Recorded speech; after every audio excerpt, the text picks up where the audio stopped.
Okay, so our presentation is on the barriers and resilience in addressing substance use and mental health in underserved communities. And we'll be starting with some background information. In a study done in 2022 by Caldoun and McNulty, they outlined the underserved communities in regard to mental health care. Those communities were racial and ethnic minorities, low-income individuals, rural populations, and LGBTQIA plus populations. Another study by Lin and colleagues in 2024 found some factors associated with increased substance use. These factors are unemployment, neighborhood vulnerability, negative peer influence, violence or trauma, criminal justice involvement, and unstable housing. Though these factors are mostly framed in the context of racial and ethnic minorities, they do plague all minorities and underserved communities. Um, and in this presentation, we'll mostly be focusing on racial and ethnic minorities, but the same vulnerabilities and a lot of similar resiliency factors do apply to other minorities and underserved populations.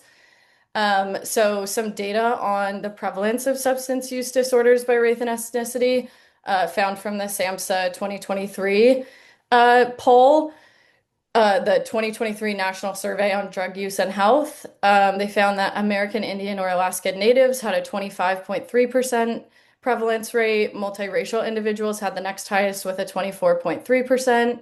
White people were next with 17.8%. Then Black or African American with 17.6%.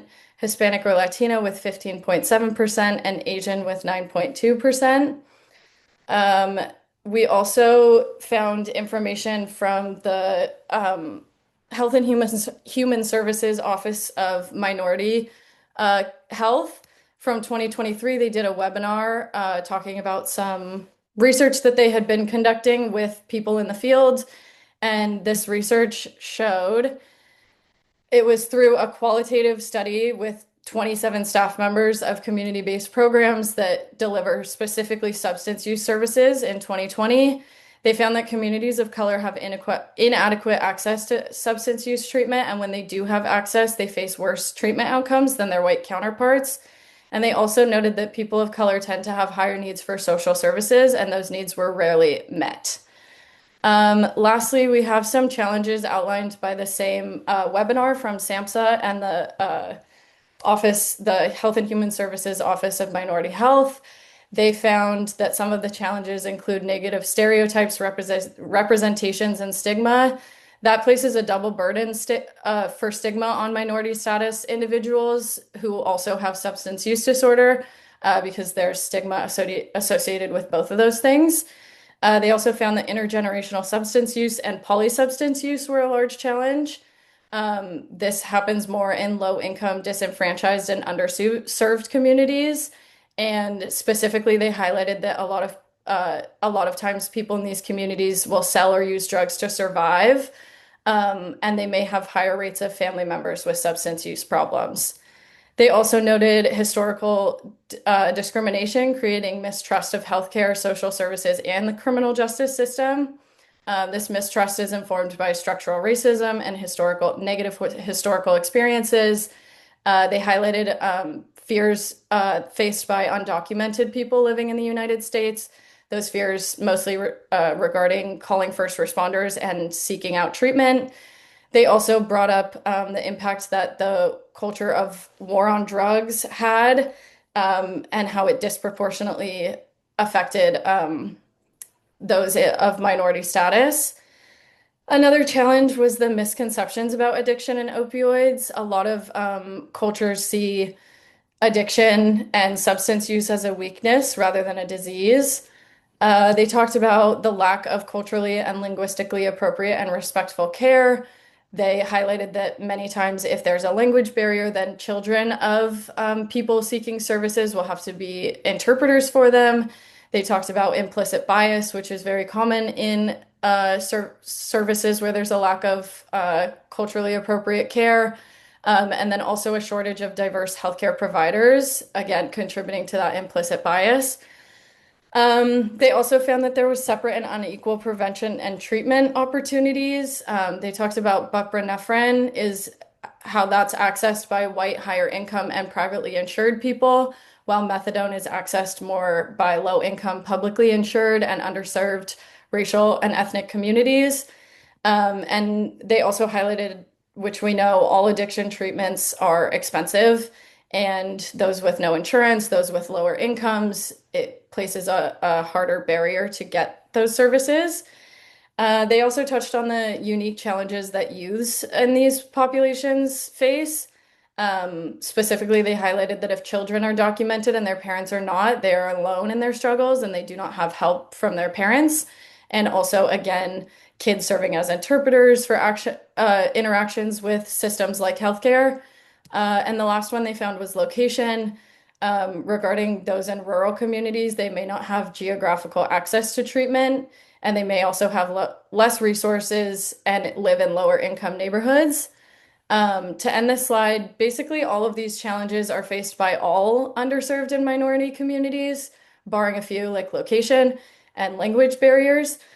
But the next slide will focus on resilience factors for ethnic and racial groups because there is more available research on these communities. It is important to note, though, that less research on sexual and gender minorities and rural populations and the larger class of low-income individuals makes it harder to understand the barriers and resilience factors they face in accessing treatment, like the specific challenges they face. And it also should be noted that sexual and gender minorities and rural populations often have resiliency factors that are mostly centered around community and shared culture. Again, those aren't going to be touched on because we're focusing on racial and ethnic minorities, but just wanted to add that note before we move on to resiliency. So I wanted to find resiliency that was racially specific because I know there's a lot of differences in cultures. So in the study by Nawi and colleagues in 2021, they found general protective factors in drug use.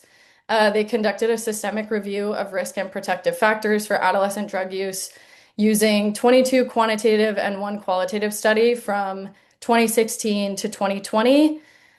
They found that the general protective factors were individual traits of optimism, high levels of mindfulness, strong beliefs against substance abuse, a desire to maintain one's health, school connectedness, structured activities, strong religious beliefs, parental support and education. And though this study focused on adolescent drug use, these are common themes and resiliency factors for substance use in general across the lifespan. And then in regard to specific populations, a study from Piera et al. In 2019 focused on Hispanic and Latino populations, also was informed by SAMHSA data from their polling that they do yearly, the 2023 poll. Um, they found that acculturation related stress increases risk for poor mental health and substance use, but the development of a positive ethnic identity and a close, well-functioning family support system can protect from behavioral and health-related consequences of stress. So they really stressed the importance of the cultural aspects that promote positive ethnic identity and a close, strong family support system, as well as religion and spirituality. Neblett in 2023 did a review of recent literature on resiliency factors that shaped the impact of racism on youth mental health. They found ethnic and racial identity has been positively linked with self-esteem, internalizing symptoms, external symptoms, and a range of adjustment outcomes in Black youth. The two prominent dimensions that they talked about were ethnic affirmation, meaning positive feelings about group membership in said ethnic group, and public regard, meaning perceptions about how favorably others view African Americans. They also talked about ethnic and racial socialization, which consists of parental messages about the significance and meaning of race that help foster children's racial identity. These messages, they split up into four types. There was cultural socialization, which is teaching about racial ethnic heritage and history and promoting cultural, racial, and ethnic pride. Another type is preparation for bias, so highlighting the existence of inequalities between groups and preparing youth to cope with racism. Egalitarianism was another type of message, which emphasizes individual character traits over racial or ethnic group membership. And then lastly, the promotion of mistrust was conveying distrust in interracial communications. They also found that religiosity and spirituality were a common protective factor in studies of racial discrimination and mental health outcomes for Black youth. This is linked with a range of youth psychological adjustment outcomes like substance use, delinquency, and risky sexual behaviors. They also highlighted parenting and family. Families are among the most influential contexts for youth processing of discrimination, racism, and racial adversity. And then lastly, Tufel and Schoen in 2021 found looked at American Indian and Alaskan Native resiliency factors. They highlighted social support. So they talked about family, peer, school, and community protective factors, especially for educational achievement. They talked about encouragement and teaching from elders, like transmission of intergenerational communication, about life lessons and cultural teachings. The elders in the study also described social support as talking to each other, visiting each other, respecting each other, and taking care of each other. They also highlighted the reservation as a place for social support where they could resist dominant society and forms of colonialism while regaining their cultural assets and like re-engaging in their culture. The next thing they talked about was cultural engagement. This consists of nurturing the indigenous worldview and spiritual understanding and they found that it directly related to academic resilience. They also found that enhanced cultural connectedness was a factor in suicide prevention. College students in the study described fitting into two worlds and creating a third world in between the dominant white culture and their indigenous culture. There was also a prominence of the native holistic worldview of the interconnectedness and interdependence of life systems, and that derived strength from the survival of ancient ones, passing that strength along to current generations. They also talked about the naming practices in traditional indigenous groups and how this gives strength by helping newly born individuals know who they are and that they're connected to their people and those that came before them.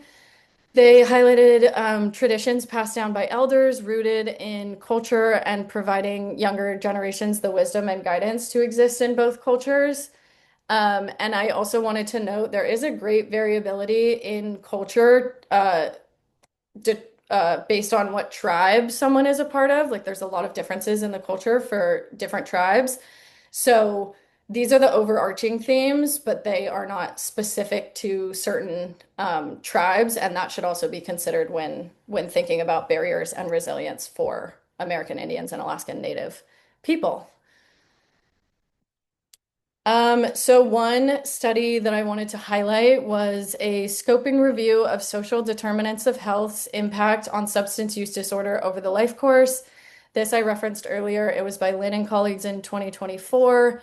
They defined social determinants of health as conditions in the environment where people are born, live, work, learn, play, worship, and age that affect a wide range of health, functioning, and quality of life outcomes and risks.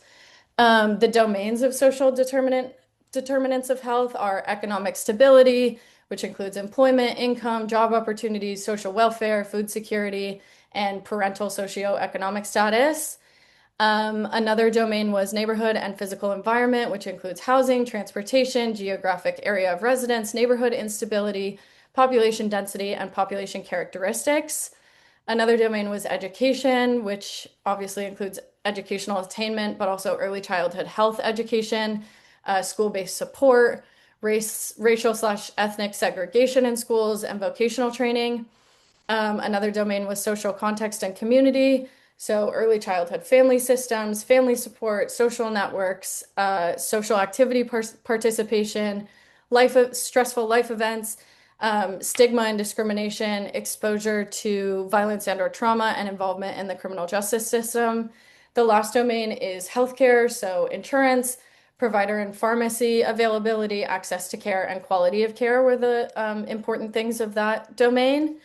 And then they found through their study that there were protective factors for substance use, which consisted of parental monitoring and support, early childhood education about substance use, social support, and employment.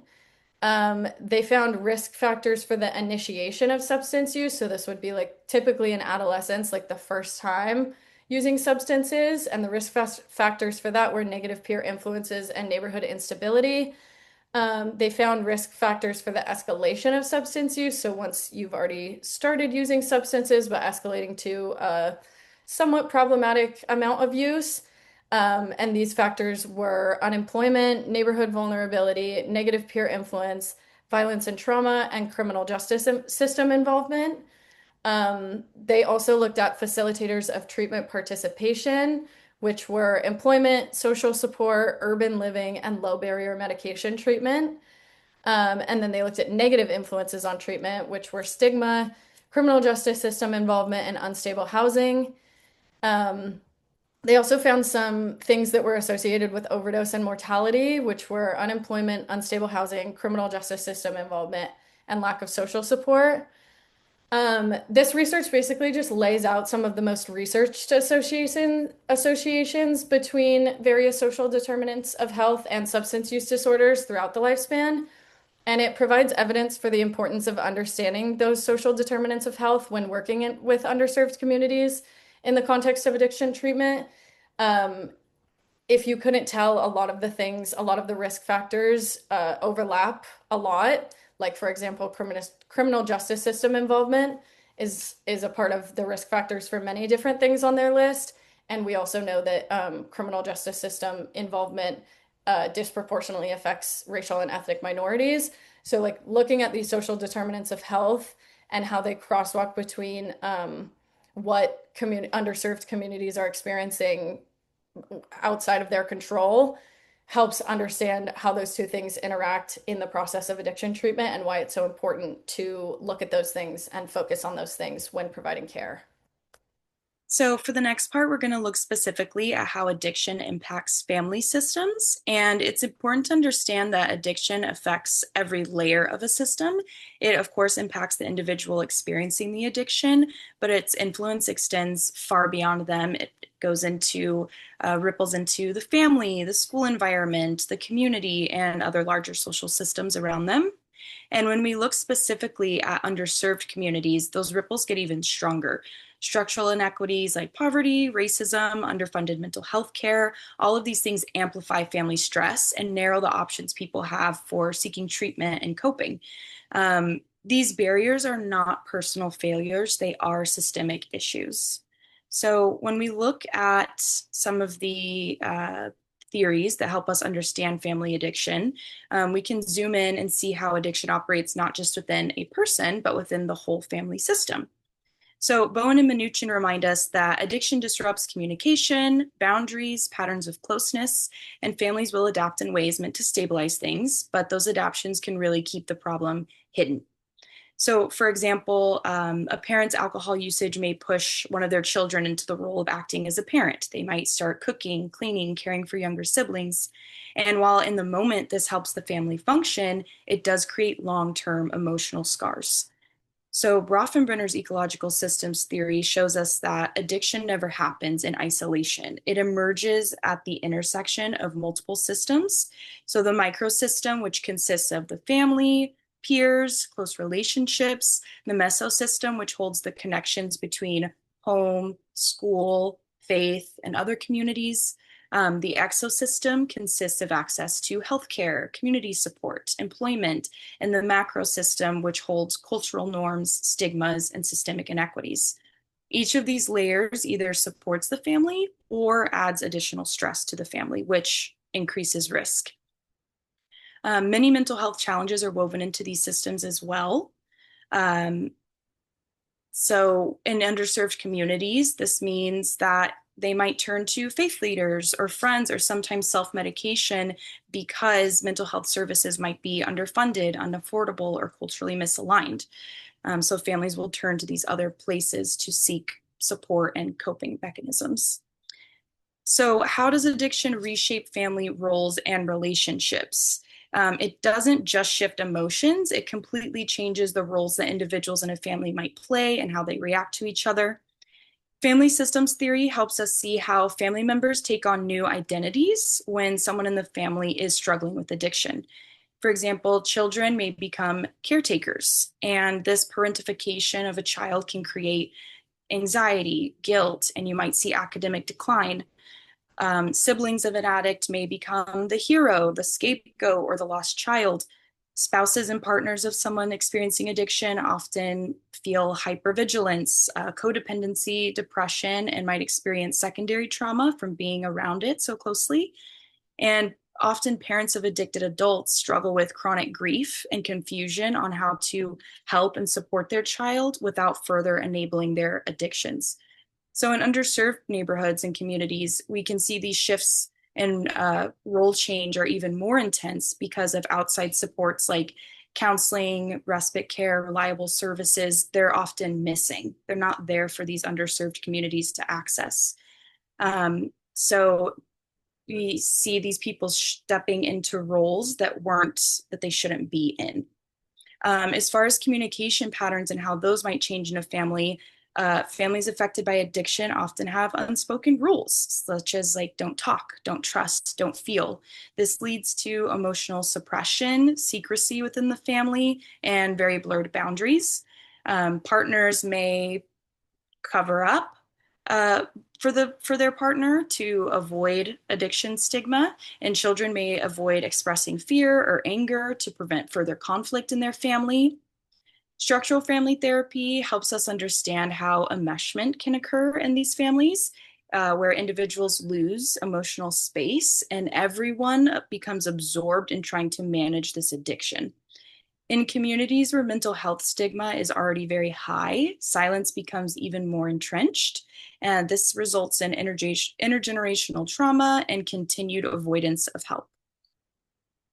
And on the next slide, we can explore the psychological, emotional, and social effects of having addiction in the family.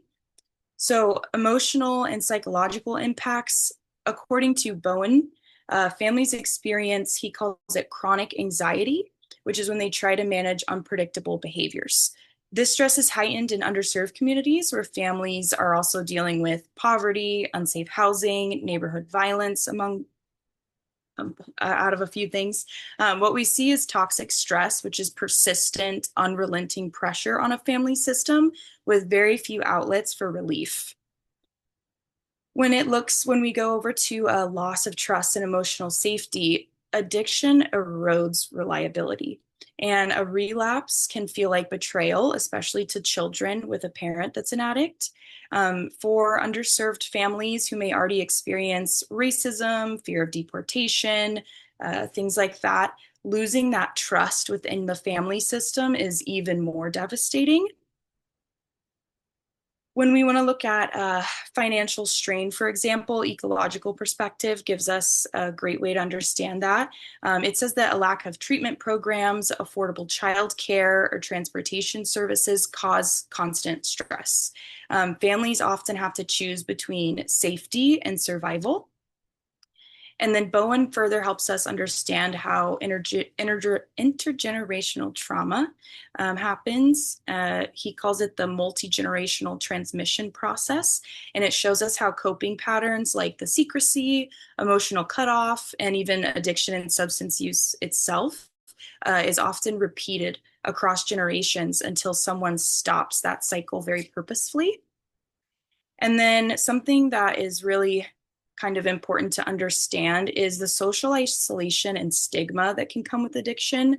Goffman's stigma theory helps us understand how families who experience courtesy stigma, which is stigma by association, can feel. Many times, to avoid judgment or gossip within the community, families might withdraw from the communities, the few places they had support. In tight knit or resource limited groups, Where privacy is scarce, stigma becomes even more damaging, and it creates this very harmful cycle of addiction, stigma, shame, isolation, reduced help seeking, worsened addiction, and it just kind of spirals through that cycle over and over again.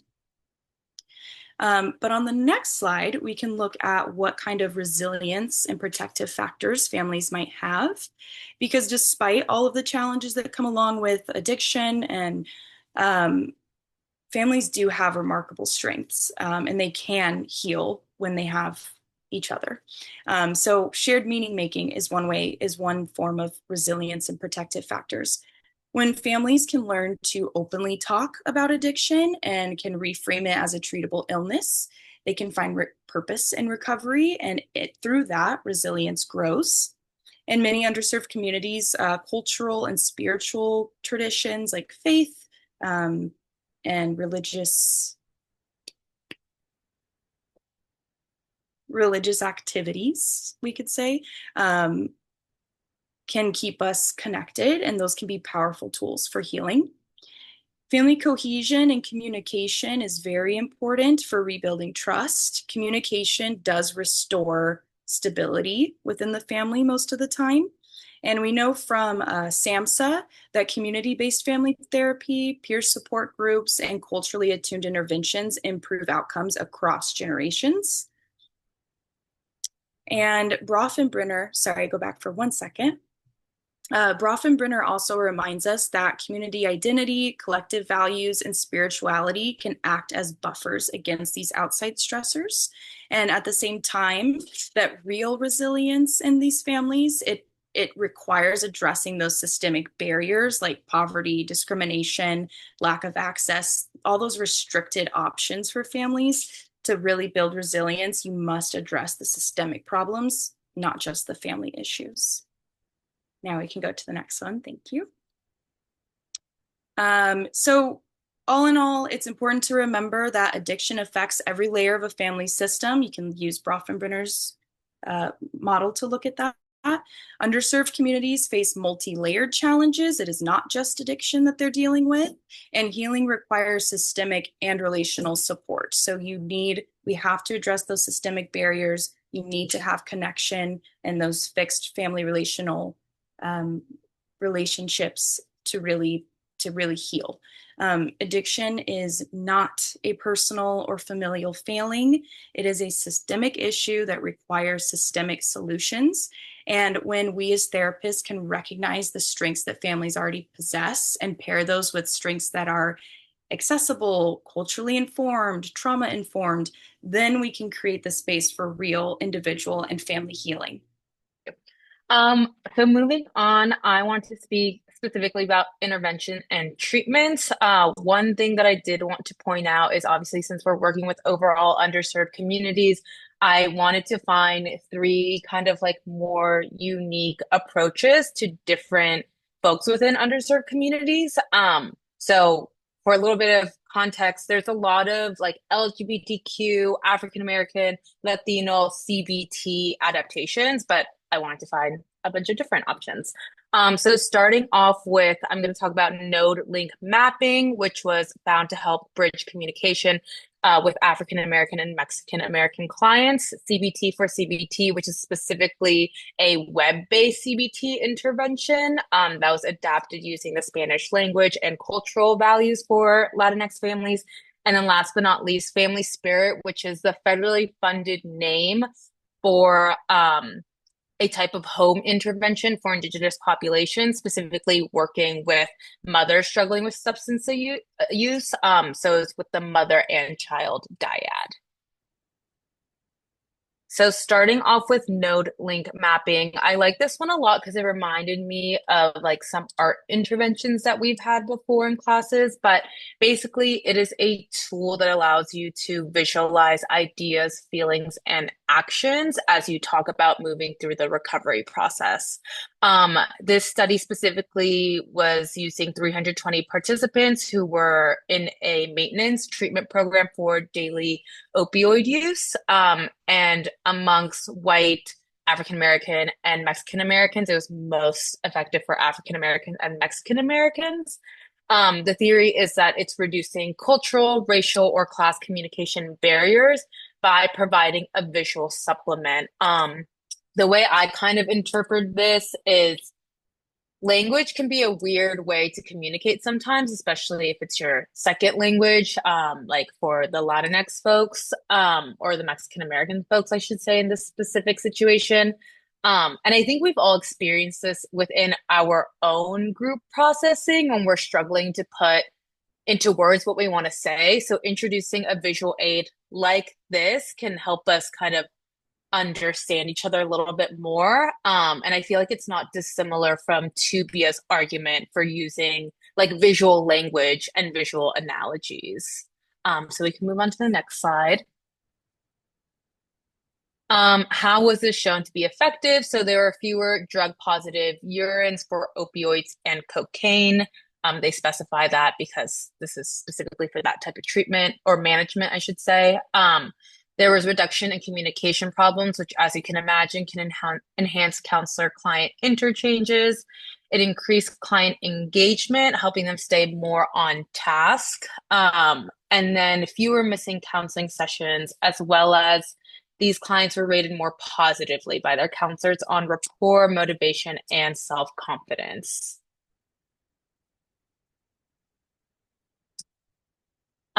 Next was a CBT based program for Spanish speakers. So this is an already evidence-based tool, the web-based program that was just adapted for participants with Spanish as their preferred or principal language. And these folks were meeting the criteria for cocaine, marijuana, opioid, alcohol, or other stimulant abuse or dependence. The adaptations were it was translated into Spanish, of course. It integrated cultural values such as familismo, respect, confianza, which is trust, machismo, marianismo, sabiduría.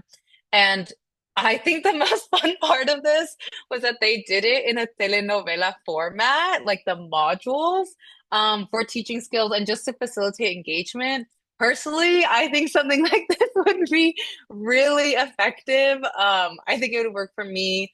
And just anecdotally, I know I have seen on my social media that CBT really works for the Latinx population. My personal interpretation of this is kind of silly, but we tend to say like, oh, just like do something to get rid of the depression, right? So in that way, I think the CBT model of think, feel, act, thoughts, emotions, and behavior works actually really well, even though it's kind of a maladaptive way to ignore depression. It kind of works within how CBT helps you get out of depression, if that makes sense. And then specifically with this population, 82% of them were lifetime alcohol abuse dependents, 60 were cannabis abuse dependents, 50% were lifetime cocaine abuse or dependence, with 52, 49, and 28% concurrently of all of those uses at this moment. But yes, we can move on to the last one. So like I said, Family Spirit it was developed with community-based participation. It is now currently a federally funded program, and it was created with White Mountain Apache, San Carlos Apache, and Navajo tribes. It consisted of 322 teenage American Indian mother-child dyads. So it does not only focus on the mother-parent relationship, but specifically was found to be successful with teenage and younger mothers struggling with substance use. The way that this is culturally attuned or aligned is that there is the use of storytelling, tribal language, traditional teachings, or rituals when appropriate, and it very much speaks to intergenerational healing.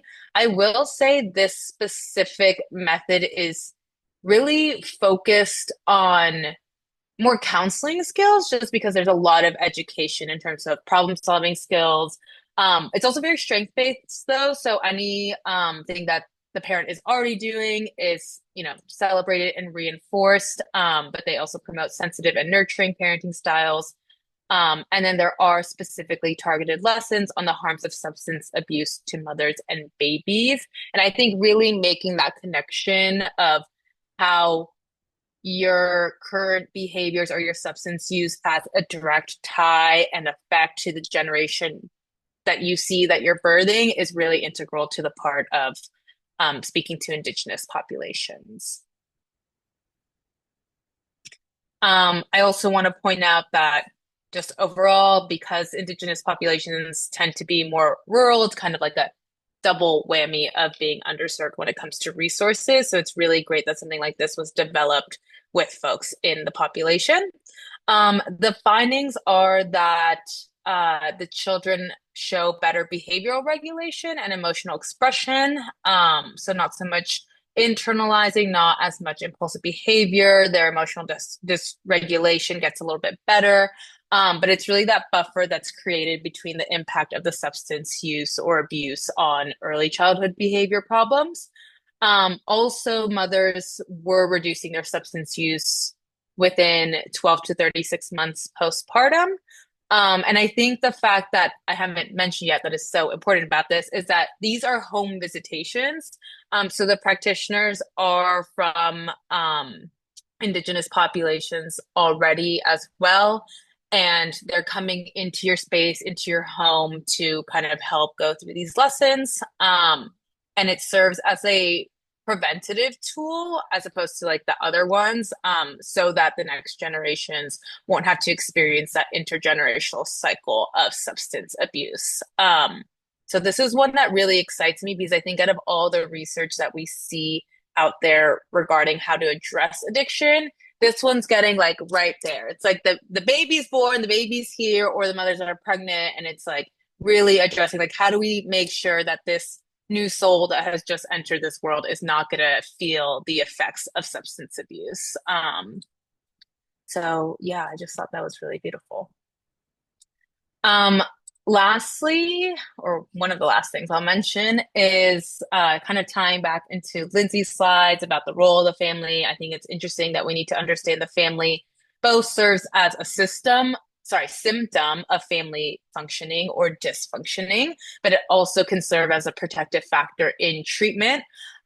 So for example, one area where it might be difficult to deal with substance abuse and even admitting it is in Asian American communities when it's ignored, denied, and concealed to avoid shame. A lot of the time, that shame comes right back to the IP, and kind of like Lindsay mentioned, there's this cyclical nature in that.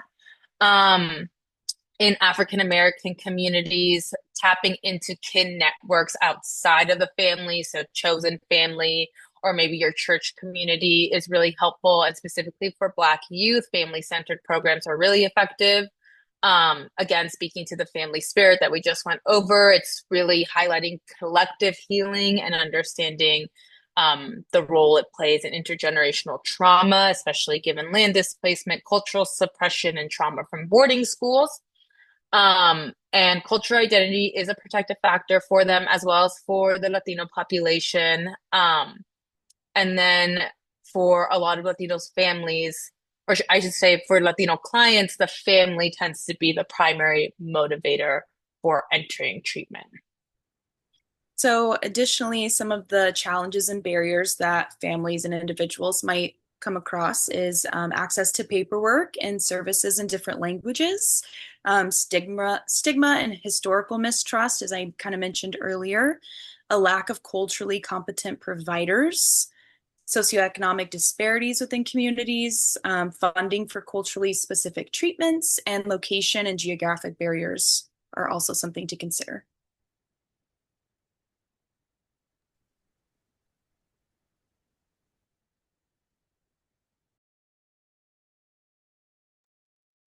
Okay, great. And just because since it's been mentioned in the context of serving underserved communities, I want to just speak a little bit more to cultural competency and how we can go about it and some techniques. So I think the main thing is like respect for cultural competency, respecting someone else's experiences, someone's differences, and giving them the time, energy, and space that they deserve. It also, from us, requires as clinicians an ongoing commitment, but it's basically a set of behaviors, attitudes, and policies that can enable an agency or therapist to function effectively with culturally diverse clients and communities. I think one thing that's like very Rogerian, and a very simple thing that we can use, or we can do is using the client's language, just kind of to echo and stay in their worldview. Community engagement is something that I think, especially post-pandemic, is especially important to tap into. And as I've mentioned, with a wide range of populations, reaching out to community is really important. Staying engaged with those networks that really foster that. And then last but not least, understanding culturally attuned considerations. And I think for me, this just means continuously learning and being open to learning about someone else's culture and experience. And then lastly, we just wanted to go over a few strategies to overcome the challenges that we've been talking about when it comes to underserved communities accessing treatment for addiction and just mental health treatment in general. Um, these are from the SAMHSA slash Health and Human Services Office of Minority Health presentation that I referenced earlier. And in that study, they were talking to a lot of providers in community-based programs in underserved communities. So this is sort of what those providers had to say about overcoming the challenges that their clients face. They talked often about offering comprehensive holistic care, so not just addiction treatment, but social services care, considering criminal justice involvement and how a treatment center can help care in that regard. Like basically incorporating all the different social determinants of health and risk factors that they may be facing into the treatment program. They also talked about centering and reflecting the community in staffing and services. We have mentioned how there's a lack of diverse clinicians providing care to diverse populations. And so, an obvious answer to that is reflect the diversity of the community in the staffing. In this same vein, they also talked about making sure that there's some connection between the mental health providers and the community that they're serving in, whether that be like they learn about the community, they know the language that the community uses, or they're from the community, but trying to bridge the gap between mental health services and the community that they're being provided in. Kind of similarly, incorporating culture into the organizational structure and the treatment models. We've talked about some treatment models that integrate culture, specific cultures. But I think one of the things that really stood out to me in the qualitative reviews that they were talking about was they talked about consulting actual people from the community that you're working with in creating organizational structures and in thinking about treatment models. Like, it feels very strange to be giving services to a group of people without considering or like asking them what might be best for them or what might be the most helpful for them. So that to me feels like a really big one. And it's somewhat easy to do. Like you can ask individual clients what would be more helpful to them. And even if they may not know, you can help explore different options for them or different needs they may have and work together with clients. In that article, they also talked about using harm reduction and healing centered approaches. Basically, this means like reducing the harm that some of those risk factors can have and increasing the resiliency that some of those protective factors can have. And then healing centered rather than treatment. So we're focusing on healing generally as a system, as a community, as a race, rather than just trying to treat this one specific issue that someone is facing currently. Obviously, another strategy would be geographic accessibility. I think this is improving with the popularization of telehealth and like mental health through the internet. But it also, in talking about addiction treatment, like if you're talking about a inpatient treatment or a residential treatment, or even if people have to go to their treatment facility multiple times a week, geographically, that is still a large, large barrier for a lot of people in the United States. And then one of the last ones was socioeconomic considerations. There, we know there's a divestment in a lot of these underserved communities in regard to mental health and just generally. So doing the opposite, investing in those underserved communities would be really helpful. A lot of the strategies to overcome these challenges are very like structural and systemic because a lot of the challenges they face are structural and systemic and historical. So these are just some strategies that could help in like boots on the ground treatment. I'm not going to go on a soapbox and talk about all the things that are wrong with our system generally, because that's where a lot of the change needs to happen. But these are some really important things to keep in mind when working in with diverse populations or underserved populations, whether it be based on race and ethnicity, economic status, sexual minorities. These are just good things to keep in mind always. And these are our references, and that is it.